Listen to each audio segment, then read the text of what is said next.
Bismillahirrahmanirrahim. Assalamualaikum warahmatullahi wabarakatuh. Alhamdulillahirabbil alamin hamdan katsiran tayyiban mubarakan fihi asyhadu an la ilaha illallah wa asyhadu anna Muhammadan abduhu wa rasuluh la nabiyya wa rasula ba'dah. Akhwati fillah arsyadakunallah. Mudah-mudahan antum semuanya dalam keadaan sehat walafiat ya dimanapun antum berada. Dan mudah-mudahan malam ini banyak yang bisa ikut kajian ya, yang insya Allah materinya ini sangat penting untuk kita pahami ya, karena kita adalah seorang wanita dan tema kita malam hari ini berkaitan erat dengan seorang wanita, dengan keseharian kita, bahkan dia adalah siklus bulanan bagi kita. Baik, temanya adalah belajar fikih darah ya, fikih darah bagi seorang wanita. Nah, yang pertama di sini kenapa harus belajar fikih darah wanita ya? Apa sih urgensinya? Bukankah darah itu adalah satu yang menjijikkan misalnya ya, dia adalah satu bentuk najis ya dan lain sebagainya. Nah, kenapa ya? Yang pertama adalah dengan darah kita mengetahui fikih darah yang berlaku bagi seorang wanita, yaitu haid ya, atau ada nifas, ada juga istihadah, maka kita bisa mengetahui yang pertama adalah masa baligh. Masa baligh seorang perempuan itu ditandai dengan keluarnya haid, dengan keluarnya darah ya, yang kurang lebih di sekitar usia 9 tahun ya. 9 tahun itu adalah masa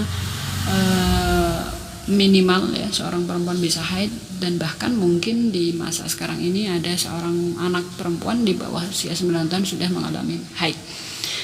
Kemudian yang kedua, sholat ya. Fikih darah ini berkaitan erat dengan sholat. Kenapa? Karena ketika seorang wanita itu sudah balik, maka wajib baginya untuk mengerjakan semua yang dibebankan, atau kita bilang taklif syar'i. Jadi seperti sholat, puasa ya, di sini nomor 3 juga disebutkan puasa. Maka itu adalah semuanya syariat Allah yang wajib dikerjakan, dan seorang perempuan, seorang wanita harus mengetahui hal-hal tersebut ya. Ketika dia balik, maka wajib baginya sholat, wajib baginya berpuasa. Kemudian yang keempat berkaitan erat dengan membaca Al-Quran, menyentuh atau memegang ya, menyentuh mushaf atau Al-Quran. Yang kelima adalah berhubungan suami istri. Nah, ini sangat erat sekali ada kaitannya ya, fikih darah ini. Dan yang keenam, diceraikan. Maka seorang perempuan, seorang istri ketika diceraikan itu dia juga harus tahu fikih-fikih yang perlu diketahui, dan ini juga berkaitan dengan fikih darah. Nah, kemudian masa iddah. Masa iddah ini ada 2 ya, masa iddah dikarenakan cerai dan masa iddah dikarenakan meninggal dunia. Baik, berikutnya, nah pengertian darah wanita. Yang pertama ada haid ya, ada nifas, dan yang ketiga ada istihadah. Haid ya, damun jibillah yakhruju min aqsa rahimil mar'ah ba'da bulughiha ala sabil sihah min ghairi sababin fi awqatin ma'lumah. Apa itu? Darah yang keluar dari ujung rahim ya, yang pertama. Yang kedua adalah seorang wanita, pasti ya seorang wanita. Karena apa? Karena laki-laki nggak mungkin haid, mustahil ya. Kemudian yang ketiga adalah setelah balik, artinya dan itu adalah penanda balik. Kalau seorang wanita yang belum balik nggak mungkin mengalami haid. Yang keempat adalah karena keadaannya yang sehat tanpa penyebab tertentu ya. Jadi haid itu terjadi bukan karena darah kotor, bukan karena darah penyakit ya, tetapi dia adalah satu penyebab yang memang dikarenakan dia haid gitu. Ini adalah penanda sehat ya, dia orangnya sehat. Jadi bukan darah setelah operasi atau apa ya, tapi dia adalah darah haid yang memang itu terjadi bagi seorang perempuan, dan yang terakhir adalah keluar pada jadwal waktu yang sudah dikenal. Jadi maklumah, sudah diketahui. Jadi haid itu nggak sembarangan ya,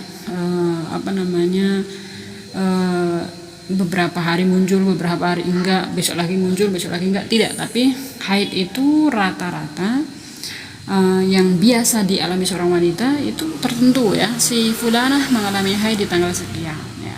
Berbeda dengan si fulanah ya mengalami tanggal siklus haidnya sekian-sekian. Jadi satu siklus yang bisa diketahui, satu siklus yang maklumah bisa diketahui. Itu adalah darah haid.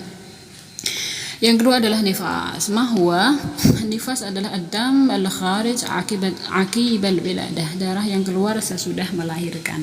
Ingat, sesudah melahirkan. Artinya jika sebelum melahirkan ada flek yang keluar, maka itu bukan darah nifas. Maka bagi antum wajib mengerjakan sholat. Jadi kalau teman-teman sudah ada yang punya momongan ya, punya anak pernah mengalami hal ini ya, saat kontraksi itu kan pasti ada flek, ada kotoran dan lain sebagainya, itu antum masih masih memiliki kewajiban untuk mengerjakan sholat ya. Antum masih berkewajiban. Kenapa? Karena yang disebut darah nifas itu adalah akibal wiladah, setelah melahirkan ya. Maka yang dulunya belum tahu dan ternyata meninggalkan sholat, maka wajib bagi antum untuk mengqadha ya. Dan yang ketiga adalah istihadah. Ma huwa al-istihadah adalah dam illah yasilu min irkin min adna rahim yuqalu lahu al-adil. Darah istihadah adalah darah penyakit yang mengalir dari dasar rahim yang disebut dengan adil. Jadi istihadah ini berbeda dengan haid dan nifas ya, dan masanya pun juga berbeda. Insyaallah nanti akan kita coba pelajari. Nah, dalil ya, di sini dalilnya. Berbicara dengan dalil haid ya. Di situ ada hadis ya yang rawinya adalah beliau sendiri, Aisyah radhiyallahu anhu ya, kharajna la nara illa al-hajj falamma kunna bisarifa khitlu. Jadi istri Nabi sallallahu alaihi wasallam yaitu Aisyah dahulu pernah ikut haji wada ya, dan ternyata qadarullah pada saat itu beliau haid ya. Jadi saat itu Rasulullah sallallahu alaihi wasallam ya bersama para jamaah melakukan berbagai macam manasik. Kemudian Aisyah bertanya, apakah aku juga bisa mengerjakannya? Kemudian kata Rasulullah ya, inna hadza amrun katabahu Allahu ala banati Adam faqdi ma yaqdil hajj ghaira alla tatufi fil bil baiti. Jadi saat haji itu dilarang mengerjakan tawaf ya, karena itu merupakan larangan bagi seorang wanita haid. Nah, ini dalil ini yang dimaksud bukan poin yang terakhir, tapi adalah inna hadza amrun katabahu Allahu ala banati Adam. Artinya haid itu wajul istidlalnya di sini, haid itu adalah satu ketetapan yang Allah berikan untuk banati Adam, untuk anak cucu Adam yang perempuan ya. Jadi hal ini adalah sudah merupakan ketentuan bagi kaum muslimah, artinya kita pun harus menerima begitu. Nah, kemudian nifas di sini dalilnya adalah dan nifas pun juga ini masuk ke haid ya. Jadi dia adalah salah satu hadis dalil yang mencakup dua gitu ya, haid dan nifas. Kemudian istihadah di sini dalilnya adalah la inna madzalika irqun wa laysa bihaidin. Fa idza aqbalat haidatuki fada'i shalah wa idza adbarat faghsili anki dam thumma shalli thumma tawadda'i li kulli shalah hatta yaji'a dzalika al-waqtu. Nah, ada satu ketika seorang sahabiah ya, di sini bintu Hubaish mengalami istihadah. Jadi mengalami istihadah yang kemudian dia bertanya kepada Nabi Shallallahu Alaihi Wasallam, apa ini wahai Rasulullah ya? Kata Rasulullah, si Fatimah ini dia bertanya, apakah ini seperti darah haid ya? Kemudian Rasulullah menjawab, la innama dzalika irqun, bukan, itu adalah bukan haid ya. Walaysa bihaidin fa idza akbalat haidatuki fada'i shalah. Maka ketika kamu ini udah selesai dari masa haid, maka bersegera untuk sholat. Wa idza adbarat faghsili anki dam tsumma sholli. Nah, ini ketika haid. Nah, setelah haid tsumma tawadda'i li kulli shalah hatta yaji'a dzalikal waqt. Ini adalah darah haid itu berbeda dengan darah istihadah. Ketika haid dilarang untuk sholat, dan ketika selesai haid bersegera untuk bersuci dan mengerjakan sholat. Adapun darah istihadah ketika seorang wanita mengalami istihadah, ya, bagaimana caranya dia misalnya pengen mengerjakan sholat dan lain sebagainya. Kata Rasulullah, tawadda'i likulli sholat, berwudu setiap hendak melakukan sholat, hatta yaji'a dzalikal waktu, sampai benar-benar selesai istihadah tersebut, ya. Jadi tidak perlu mandi, likulli sholat faqat, ya, setiap mau sholat melakukan wudu. Nah,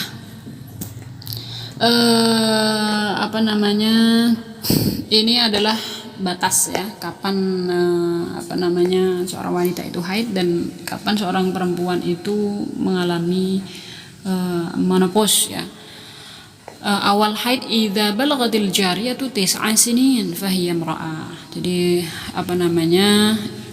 Aisyah dan Ibnu Umar berkata, ya, bila seorang wanita telah mencapai usia 9 tahun maka dia adalah seorang wanita. Maksudnya ketika seorang wanita sudah anak, ya, di sini pasti seorang anak usia 9 tahun itu dia sudah disebut sebagai seorang wanita, artinya dia sudah balik, ya. Mau haid atau belum maka dia adalah seorang wanita. Maka batas awalnya seorang wanita dia mukallaf itu adalah usia 9 tahun, dan pada umumnya adalah di usia-usia itu seorang wanita mengalami haid, ya. Namun ini tidak bisa jadikan patokan, ya, hanya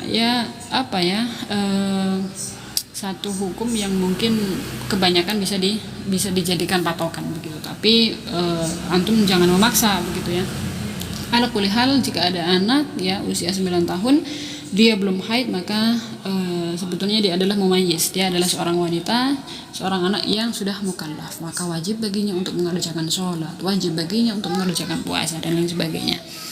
Nah, qalat Aisyah radhiyallahu anha, idza balagatil mar'atu 50 sanah kharajat min hadil haid, wa qalat aidan lan tara fi batniha waladan ba'dal 50. Jadi Aisyah pernah mengatakan juga, ya, batas maksimal seorang wanita haid itu adalah kisaran usia 50 tahun. Jadi menopause, ya, biasanya terjadi di usia 50 tahun atau, ya, sekitar itulah, ya, sekitar 50-60 mungkin itu adalah batas maksimal seorang wanita itu haid. Nah, masa haid minimal. Di sini terjadi perbedaan pendapat. Namun yang menjadi patokan itu adalah, ya, kurang lebih, ya, sehari semalam, ya enggak. Tapi bolehlah kita sedikit bahas, ya, sekejap. Ini menurut mazhab Maliki. Sekejap itu, ya, ketika darah flek keluar, ya, di masa haid, ya. Ingat, di masa haid maka itu disebut dengan haid.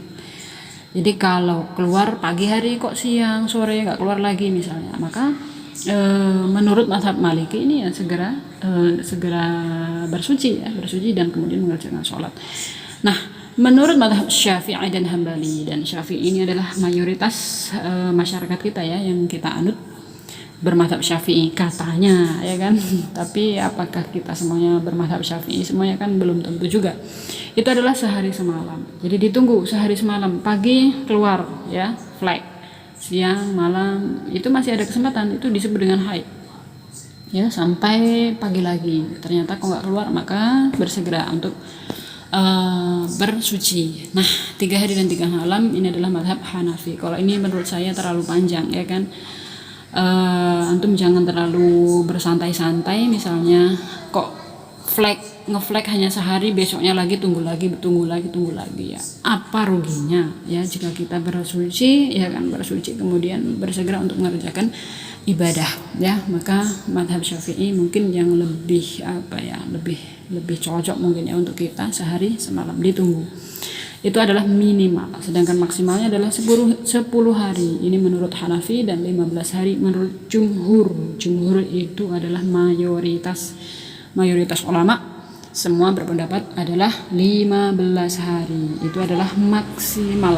Maka jika ada teman-teman yang haidnya lebih dari 15 hari, maka menurut jumhur ulama, mayoritas ulama, itu adalah darah istihadah, ya, jatuhnya adalah istihadah. Ingat, dan ini adalah bagi wanita yang siklus haidnya teratur, ya, yang siklus haidnya teratur. Kalau nggak teratur, ya, nanti bisa dibahas lagi, ya. Biasanya teratur nih, ya, 7 hari 8 hari 7 hari 8 hari. Kalau satu ketika saya sampai 15 hari itu masih ditoleran, itu masih disebut darah haid. Tapi kok sampai hari ke-16 masih haid, maka disebut dengan darah istihadhah atau darah penyakit ya. Maka bersegera baginya untuk mengerjakan sholat dan lain sebagainya ya. Ini adalah masa haid. Nah, masa haid dan suci. Kita lanjutkan sekarang masuk ke larangan bagi wanita haid. Yang pertama adalah sholat. Idza aqbalatil haidatu fada'a sholat. Rasulullah mengatakan ya kepada si penanya tadi ya, sahabiah yang bernama Fatimah. Fatimah di sini bukan bintu Rasulullah ya, tapi adalah bintu Abi Hubaysh ya. Rasulullah mengatakan, bila kamu mendapatkan haid maka tinggalkan sholat. Artinya ketika masa haid itu tiba, dilarang baginya untuk mengerjakan sholat ya. Sholat dilarang. Kemudian adalah tawaf ya. Tawaf itu dikiaskan dengan sholat. Karena apa? Karena Rasulullah sendiri pernah mengatakan kepada Aisyah ummul mukminin ya, if'ali ma yaf'alul hajj ghaira alla tatufi bil baiti hatta tathuri. Jadi lakukan semua yang dilakukan oleh orang yang berhaji kecuali tawaf di sekeliling Ka'bah hingga kamu suci. Nah, di sini ketika ibadah haji, manasik-manasik yang dilakukan itu semuanya boleh dilakukan oleh seorang wanita yang haid kecuali tawaf ya. Kenapa? Karena tawaf itu diibaratkan seperti sholat. Itu yang kedua. Yang ketiga adalah puasa. Hadisnya adalah an Abi Sa'idin Al-Khudri radhiyallahu anhu qala Rasulullah sallallahu alaihi wasallam alaysa idza hadatil mar'ah lam tusalli wa lam tasum. Nah, ini hadisnya sebetulnya panjang ya, mengenai nukson bagi seorang perempuan ya, nuksanuddin. Jadi seorang perempuan itu memiliki kekurangan dalam hal agama. Apa kekurangannya ya? Dia bilang al-mar'ah alaysa idza hadat lam tusalli wa lam tasum. Ketika dia mengalami haid itu dia tidak berpuasa, tidak melakukan sholat dan tidak berpuasa, bahkan dilarang ya. Jadi tidak berpuasa itu adalah salah satu larangan bagi seorang wanita yang sedang haid.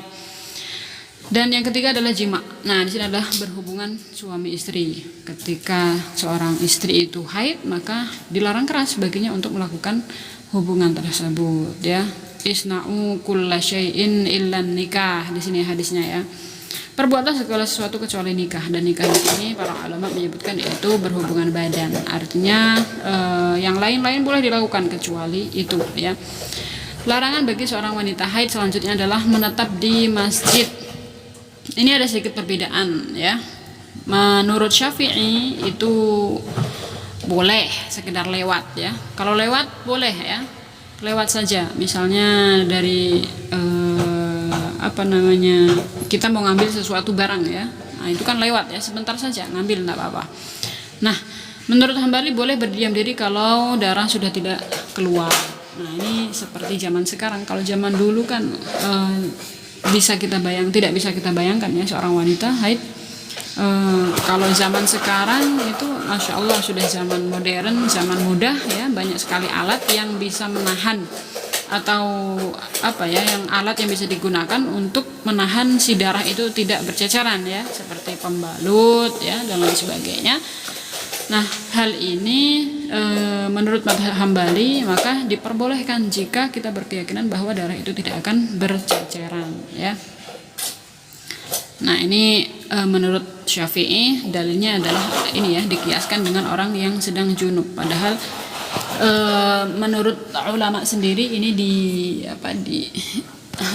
bisa dikatakan dikoreksi gitu ya. Artinya seorang yang haid itu tidak bisa dikiaskan dengan orang yang junub ya. Maka ini tidak dibenarkan begitu. Namun ala kulli hal Syafi'i berpendapat begitu karena kehati-hatiannya ya. Kemudian hadis yang lain ya, inilah uhilul masjid li haidin wala junubin ya. Ini merupakan dalilnya Syafi'i juga. Jadi namun apa pendapat yang rajih ya? Pendapat yang rajih menurut Hambali dan Jumhur itu diperbolehkan jika tadi ada alat yang yang benar-benar bisa membuktikan, bukan membuktikan ya, tapi jika darah itu kita yakin ya insya Allah tidak bergeseran, maka boleh ya. Dan seandainya benar-benar tidak boleh kita masuk ke masjid misalnya, berapa banyak majelis-majelis yang kita akan luput darinya ya kan, karena Masya Allah sekarang di masjid-masjid besar pun juga banyak sekali kajian-kajian ilmiah ya. Ini saya ini di luar, maksudnya di luar pandemi ya. Artinya untuk saat ini memang masa pandemi, jadi qadar Allah ya, kita pun juga tidak bisa berangkat ke masjid untuk berthalabul ilmi syar'i ya. Artinya menetap di masjid itu diperbolehkan jika kita yakin bahwa darah itu tidak akan keluar. Allahu a'lam. Baik, larangan wanita haid selanjutnya adalah seorang wanita, seorang istri ketika dia mengalami haid itu larangan diantaranya adalah tidak boleh diceraikan. Jadi seorang suami harus mengetahui, misalnya ingin menceraikan istrinya, jangan ceraikan seorang istri saat dia haid ya. Dan ini merupakan talak bid'i ya, talak yang jadi talak itu ternyata ada talak bid'ah juga ya. Talak bid'ah itu adalah talak yang terjadi ketika masa haid, dan ini teman-teman bagi yang pengen tahu lebih lanjut bisa nanti kita didiskusikan saja. Baik, larangan bagi wanita haid selanjutnya adalah menyentuh mushaf atau memegangnya.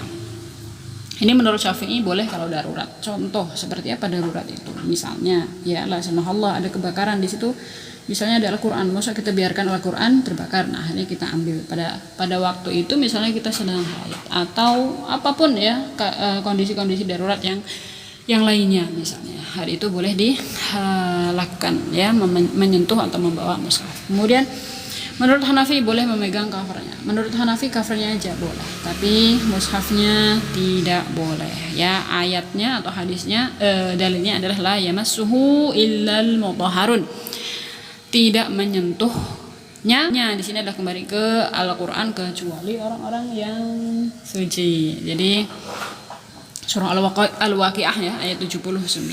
Secara umum seluruh madhab atau seluruh ulama berpendapat ini adalah satu muttafaq. Jadi mereka sepakat, satu kesepakatan yang diambil oleh seluruh ulama bahwa membawa mushaf itu memang tidak boleh bagi seorang yang haid ya. Adapun melafadzkan ayat Al-Qur'an ini terjadi perbedaan ya, terjadi perbedaan pendapat. Di sini adalah mazhab Syafi'i.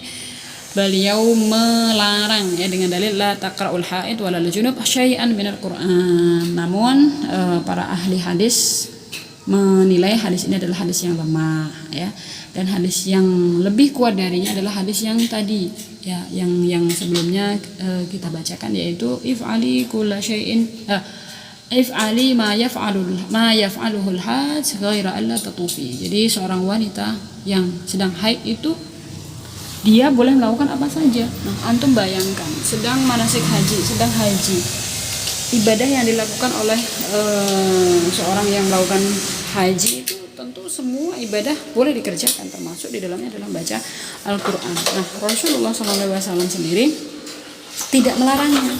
Rasulullah hanya melarang ghaira alla tatufi bil bait, jangan melakukan tawaf. Ini adalah larangan bagi seorang wanita yang sedang haji dan dia haid.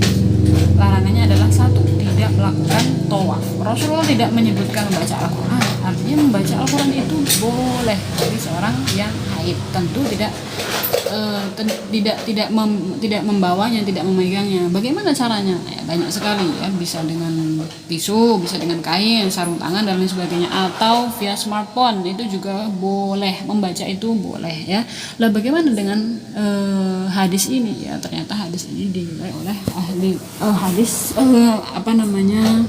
dhaif ya, atau lemah. Ala kulli hal sesuai dengan keyakinan antum ya, memang menurut mazhab Syafi'i itu adalah dilarang begitu ya, dan ini kembali kepada kehati-hatiannya si Syafi'i. Baik. Kemudian di sini adalah nifas. Jadi kita selesai kita selesai dari haid ya, darah haid. Yang kedua adalah nifas. Masanya adalah minimal tidak ada batas. Ini menurut jumhur. Terus maksimal adalah 40 hari. Ada yang mengatakan 60 hari sesuai dengan hadis ya yang disampaikan di sini an Ummi Salamah. Jadi Ummu Salamah dahulu pernah bertanya kepada Nabi ya, "Kam tajlisul mar'ah idza waladat?" Qala tajlisu 40 yawman illa an tarat tuhur qabla dzalik. Jadi Ummu Salamah pernah bertanya kepada Nabi Shallallahu alaihi wasallam, masa nifas itu berapa lama begitu ya. Nabi mengatakan arba'ina yauman, 40 hari, illa kecuali kamu melihat masa suci atau sudah berhenti darah itu, maka lakukanlah atau bersegeralah untuk bertoharoh, bersuci. Jadi nifas itu adalah usianya adalah kisaran 40 sampai 60 hari, tidak lebih ya. Nah, permasalahan, adakah nifas karena operasi sesar? Ya, standarnya adalah ada ya. Setelah darah yang keluar dari kemaluan, itulah yang disebut dengan nifas. Nah, apakah air ketuban yang pecah termasuk nifas? Ya, ternyata itu bukan. Berdasarkan definisi jumhur bahwa nifas adalah darah yang keluar setelah melahirkan. Ya, mudah-mudahan bisa difahami. Jadi, nifas itu adalah darah yang keluar setelah melahirkan, bukan sebelum melahirkan ya. Kalau sebelum melahirkan itu tidak termasuk nifas ya. Ternyata darah yang keluar sebelum melahirkan itu masuk ke pembahasan istihadah ya. Kategorinya ada banyak sekali, di antaranya adalah darah setelah umur haid sekitar 50 sampai 70 tahun. Jadi hadis tadi ya, yang pertama bukan hadis ya, Aisyah ya, Aisyah menyebutkan seorang wanita mengalami menopause itu kisaran usia 50-an tahun. Maka di sini ya menurut para ulama, maka sekitar setelah usia 50 tahun itu dikategorikan sebagai darah istihadah ya, istihadah. Yang kedua adalah darah di masa suci ya. Masa suci di luar masa haid, maka itu adalah darah istihadah. Wah, aku nggak biasanya misalnya keluar darah haid di tanggal-tanggal sekian, kok ini ngeflag, maka itu disebut darah istihadah. Kemudian darah sebelum melahirkan. Nah, tadi ya, kalau setelah melahirkan disebut nifas, sebelum melahirkan disebut istihadah ya. Nanti ada hukum-hukumnya. Darah setelah masa nifas, setelah 40 sampai 60 hari. Misalnya sampai 2 bulan lebih kok masih ngeflag, maka disebut darah nifas. Kemudian darah sebelum umur haid 9 tahun ya, 5 tahun kok udah haid misalnya ya, dan lain sebagainya. Itu termasuk darah istihadah ya. Darah penyakit ya, kondisinya adalah istihadah itu adalah termasuk darah penyakit, tidak ada batas minimal dan maksimalnya. Jadi kapan saja bisa keluar, sehari bisa ya, atau sekejap juga bisa ya. Dan warna merah, dan warnanya adalah merah pucat tanpa aroma. Nanti ada pembahasannya sendiri. Kemudian hukum-hukumnya, yang pertama tidak berlaku larangan haid. Jadi larangan-larangan haid yang tadi ya, seperti sholat, puasa kan dilarang. Tapi untuk wanita yang mustahadah itu tidak dilarang. Jadi mereka tetap mengerjakan syariat Allah ya, puasa, sholat dan lain sebagainya ya. Dan istihadah itu adalah statusnya hadas kecil. Jadi seperti orang yang ya sedang kentut gitu kan, maka ketika sudah kentut mau sholat ya dia harus memperbarui wudunya ya. Nah, di sini dalilnya ini sebetulnya di awal sudah kita sebutkan ya, inna dzalika irqun wa laysa bil haid. Jadi itu adalah istihadah ya. Jadi Rasulullah menjawab itu bukan darah haid, itu sebetulnya adalah penyakit ya. Nah, hukum-hukum yang terkait tadi, yang pertama tidak berlaku larangan haid, dan statusnya adalah hadas kecil. Kapan harus mandi? Mandi sekali ketika suci dari haid, dan ini adalah menurut jumhur ulama. Jadi tapi disunahkan ketika mau sholat ya, disunahkan untuk mandi. Tapi jika tidak memungkinkan cukup berwudu saja ya.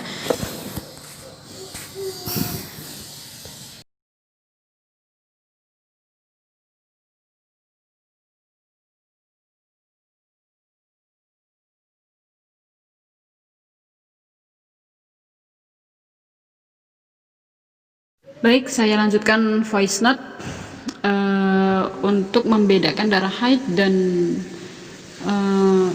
istihadah. Itu ada setidaknya ada tiga ya, ada tiga kondisi. Yang pertama adalah dengan melihat kebiasaan atau siklus haid ya, karena Rasulullah SAW mengatakan umkuthi qadra ma kanat tahbisuki haidatuki thumma ghtasili wa salli. Jadi bagi seorang wanita yang dia mengalami haid kemudian dia berlebihan gitu, lebih dari masa siklusnya atau masa haidnya, maka selebihnya itu adalah dianggap istihadah. Nah, itu adalah yang pertama, kondisi yang pertama. Apabila dia tidak hafal dengan siklusnya, maka yang kedua adalah dengan membedakan warna darahnya, membedakan darah haid dan darah istihadah. Disebutkan kalau darah haid itu adalah idza kana damul haidati fa innahu aswadun yu'raf. Jadi darah haid itu berwarna hitam, merah hitam gitu ya, merah benar menghitam gitu kan, yu'raf, dan itu sudah diketahui dari segi baunya juga bau busuk gitu. Itu adalah darah haid dan lebih kental, karena kalau darah haid darah istihadah itu adalah darah biasa, sebagaimana ketika kita luka ya di tangan atau di mana aja, itu adalah darah istihadah. Jadi dia warnanya merah pucat atau merah cerah gitu, artinya tidak seperti darah haid, dan dia tidak ada bau dan tidak mengental.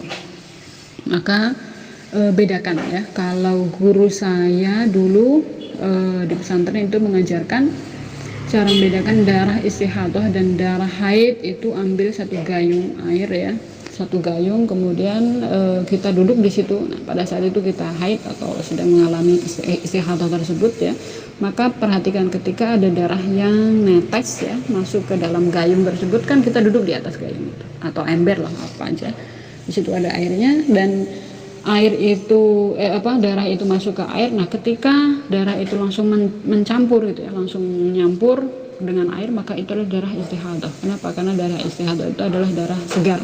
Nah, sedangkan darah haid apa yang terjadi? Darah itu akan menggumpal ya, menggumpal dan tidak langsung bercampur dengan air, maka itu adalah darah haid ya. Itu adalah kondisi yang kedua.